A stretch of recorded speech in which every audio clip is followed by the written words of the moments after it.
Namaskar, I am Manoj Kumar. Welcome to in the program Press Meet.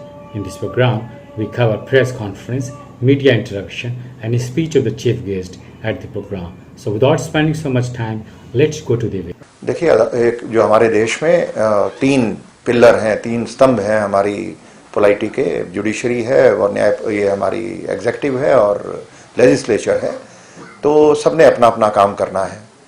Executive की बात करें तो उनको लॉज जो बनाती है लेजिस्लेचर, उसको इम्प्लीमेंट करने का काम एग्जीक्यूटिव के पास है। उसमें लॉ एनफोर्समेंट एजेंसी हमारी, चाहे पुलिस हो या एंटी करप्शन ब्यूरो हो या एनफोर्समेंट डायरेक्टरेट हो या हमारी बाकी DRI और दूसरी एजेंसियां हैं, CBI, वो सभी लॉ एनफोर्समेंट का काम करते हैं। और जब इनका जो भी मुकदमा होता है उसमें कार्रवाई की जाती है और करने के बाद जब हम अपनी रिपोर्ट, पुलिस रिपोर्ट चालान के रूप में कोर्ट के सामने रखते हैं तो वहाँ पे ट्रायल चलता है। वो एक इंडिपेंडेंट संस्था है, वहाँ पे ट्रायल होता है। और जो हमारी अगर हरियाणा के एंटी करप्शन ब्यूरो की बात करें तो हमने 5 साल का डेटा एनालिसिस किया और 5 साल पे ये आया कि 47.5% केसों में कन्विक्शन हुई और बचे हुए जो केस हैं 22.5% ऐसे केस आए जहां कंप्लेनेंट हॉस्टाइल हो गए। यानी वो आपको पता है सामाजिक दबाव और वो सब, जब मुकदमा होता है और ट्रायल में जब गवाही आती है उसमें 1-2 साल का समय लगता है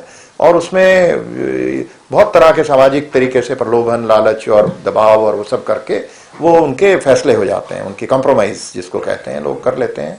और 22.5% वो केस थे जिनमें कंप्लेनेंट हॉस्टाइल हो गया और 6% के करीब ऐसे केस आए जिनमें हमारे शैडो विटनेस भी एक बड़ा इंपॉर्टेंट विटनेस होता है ट्रैप केसेस में, आप जानते हैं। तो ये 28.5% ऐसे केस निकले जो किसी न किसी के गवाहों के हॉस्टाइल होने की वजह से वो उनमें अभियुक्त बरी हुए, उनको संदेह का लाभ देकर अदालत ने बरी किया, बाइज्जत बरी नहीं किया।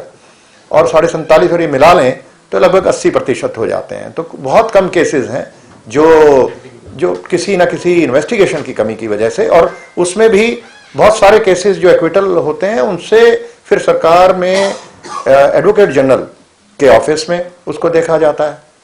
पहले डिस्ट्रिक्ट अटॉर्नी देखते हैं, प्रोसिक्यूशन विभाग देखता है और विजिलेंस एंटी करप्शन ब्यूरो देखता है। इन सब की जो प्रस्तावना है वो AG ऑफिस जाती है और AG ऑफिस में अपील करनी है या नहीं करनी, ये फैसला वहां पे किया जाता है। और बहुत सारे जो 20% केस बचे उनमें करीब 12-15% केस ऐसे हैं जिनमें अपील की जाती है, यानी सरकार उससे सहमत नहीं होती जजमेंट से। तो ये 95% के करीब ऐसे केसेस हो जाते हैं। 5-7% ऐसे केस आते हैं जो इन्वेस्टिगेशन में किसी कमी की वजह से जिनमें बरी हुए और जिसमें सरकार के स्तर पे भी फैसला होता है कि इसमें हमें अपील नहीं करनी चाहिए।